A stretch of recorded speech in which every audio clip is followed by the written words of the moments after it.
What is going on, everybody? Jason right here with Intentionally Inspirational.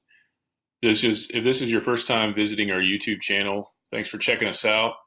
We do digital marketing automation, all things ClickFunnels, ActiveCampaign, and Facebook ads, and we also like to motivate the hell out of you. Is that okay with you?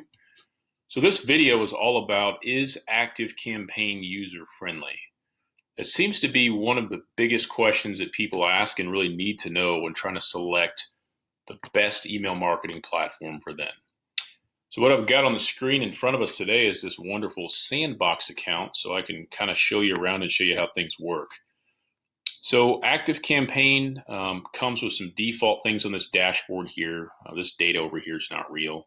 But if you come down in the bottom of this, and a lot of people don't even know this, let me move myself out of the way. You can kind of customize this a bit.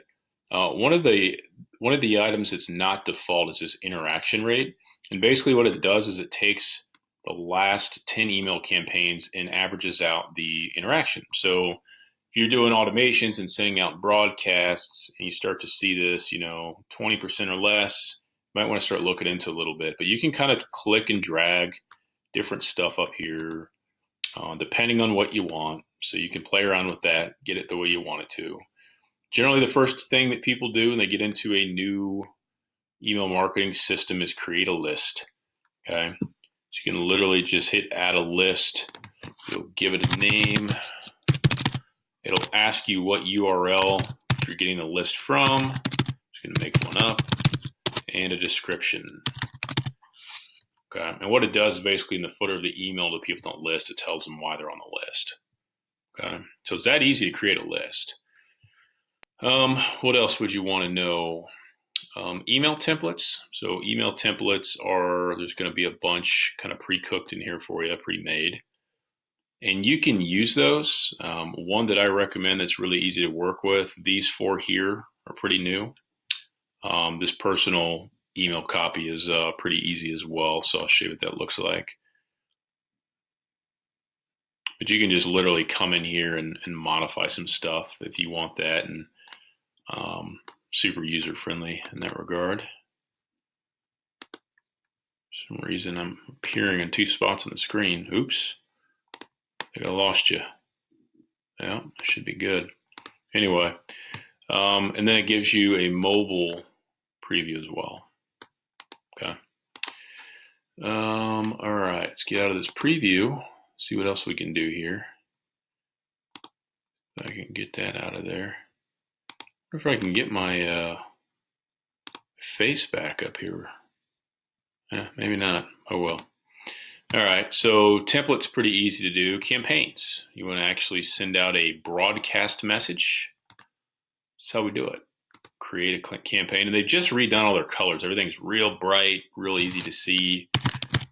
Call your campaign whatever you like. I always throw the date on there, so if I'm looking back, I can look for trends and stuff. What is today? Today is going to be 7/3/2019.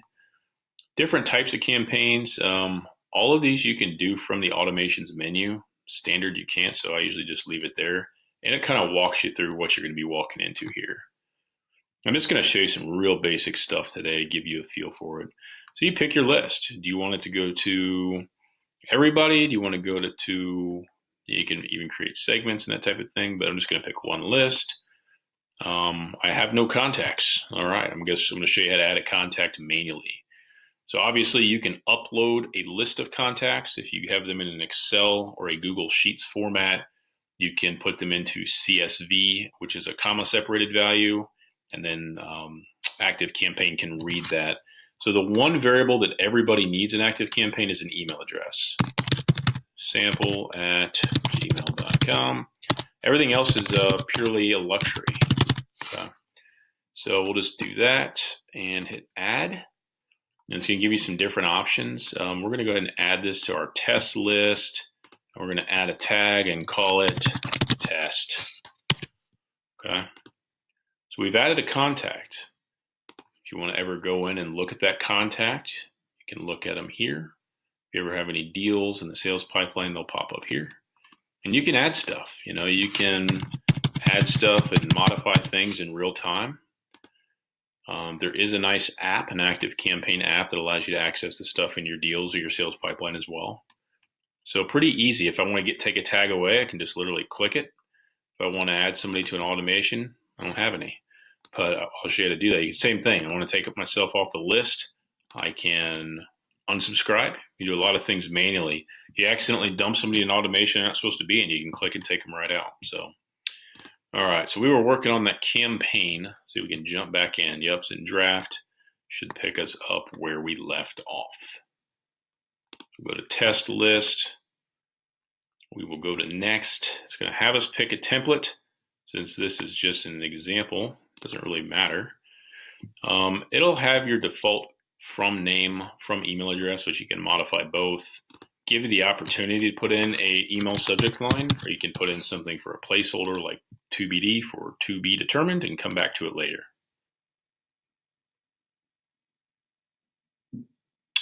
Okay, in this screen, you can modify all kinds of stuff, okay? This is the default of that template. One thing I can tell you from working with this system a lot is I like to put a little padding on the left and the right for ease of use, reading a mobile device. So I'll put 15 left and right. And I do that pretty much with every element down the page, and it makes a really nice display. But you can play around with the line spacing. If you say I want more space, you can say, you know what, maybe I want a video in here. Click and drag, drop. It'll ask you for a URL. Or if you hit cancel, it'll placeholder it there for you till you drop it in.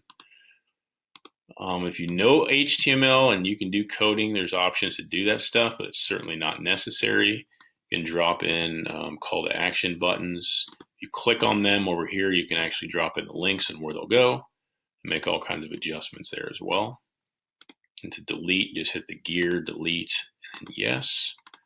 So fairly user-friendly, okay? So there's basically two pages to look at. There's the page you see it and the page you don't see. And this is going to have your subject line, your pre-header text, which is kind of, if you look in your phone, you have an email, that first line you see, kind of the teaser line, or the second subject line, as some people call it.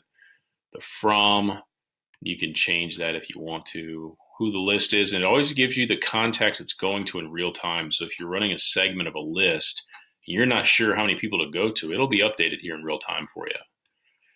I always recommend turning Google Analytics on. I don't know why you wouldn't. Then you can schedule it, or you can actually send it out now. And I always send myself tests, check them out in desktop and mobile, make sure they look right, display right.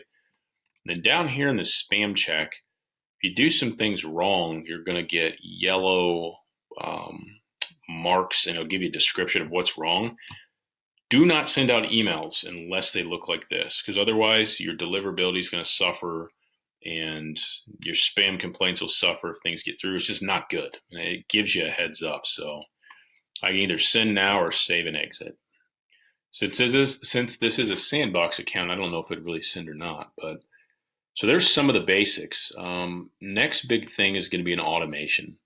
You know, say you've got a pop-up or something to get people into your list, and you want to welcome them to your world.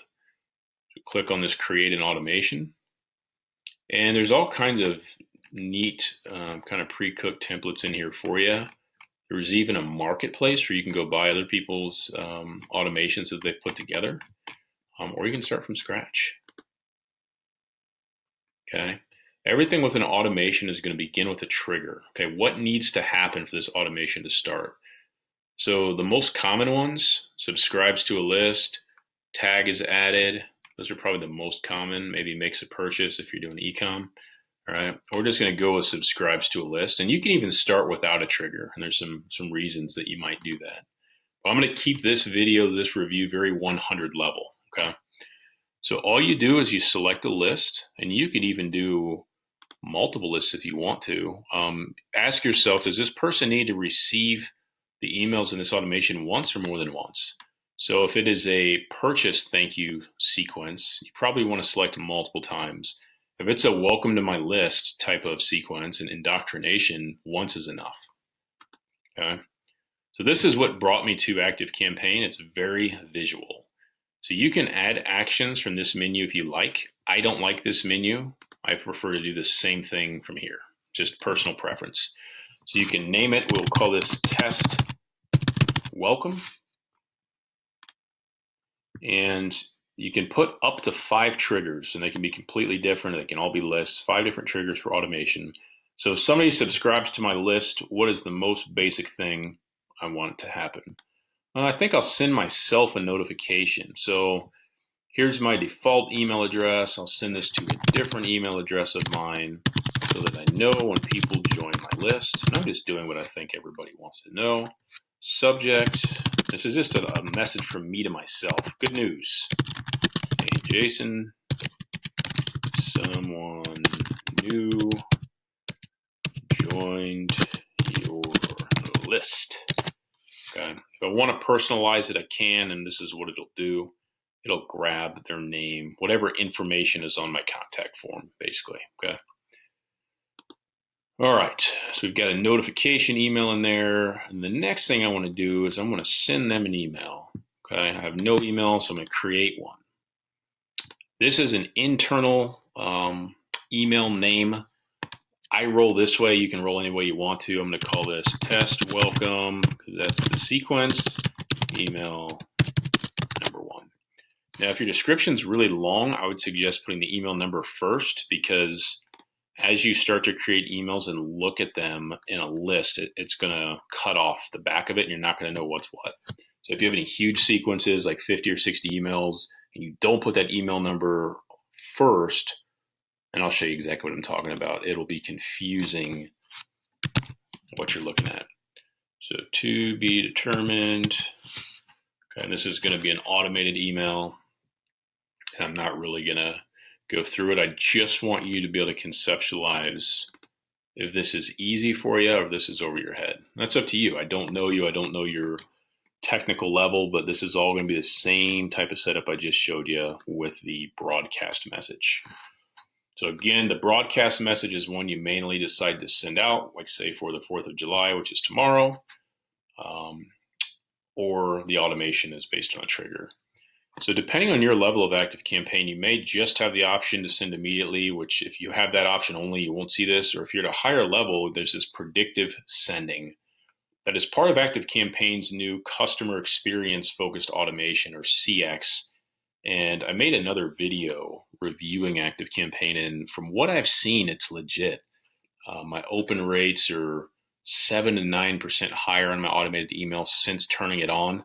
And it's interesting. If there's better technology to get me more open rates, we're going to test it and see if it works so I can report back to you guys. Okay. So we'll set this up to send immediately. And then for this example, say that's all I want to do. So what I'm going to do is I'm going to end this automation just by clicking and dragging. And then I'm going to remember to turn it on. Okay. So if you come over here to this automations menu, you can see this automation I just made. Should be the only one there. There you go. So I just showed you how to build a list. I showed you how to look at a template, send a broadcast message, and set up your first automation. When you first get into your account, before they will let you do that, you will have to come in here one time and add an address. It's for ICANN spam laws. And a PO box is perfectly legal and perfectly fine. And then if you want to integrate ActiveCampaign with ClickFunnels or a host of other platforms out there, you just come down here to developer, your URL and your API key are right there. You copy and paste those in and the systems can talk to each other. Okay. Let's see what else. Integrations. So we've got Facebook integrated here, which is really cool for building custom audiences. I'll show you some of the other ones. If you do e-commerce, for God's sake, get ActiveCampaign with the Plus package so you can take advantage of the deep data integration. It's really, really cool. It's two-way conversation between the platforms, and you have an unbelievable amount of information about your shoppers and their habits and what they bought and all kinds of cool stuff. So, yeah, the point of this video was to let you answer the question for yourself. Is ActiveCampaign user-friendly? What's my opinion? I think so. I work with folks that are very, very tech savvy and folks that can barely find their way around their inbox, but I really haven't ever met anybody with a little bit of coaching, a little bit of direction who can't get up to speed with ActiveCampaign very quickly. So if you've ever used a system or you're using a system now and you just weren't happy with it, I could name a bunch, but I don't want to bash other companies' products, but there's some out there that are less user-friendly for sure. So hope this has been valuable for you. If you're not subscribed to the channel already, love for you to subscribe to our YouTube channel. Intentionally Inspirational, love for you to turn on those notifications and keep up with all of the awesome value we're going to be bringing you in the coming weeks and months. Again, I'm Jason Wright. Thanks for watching. See you soon.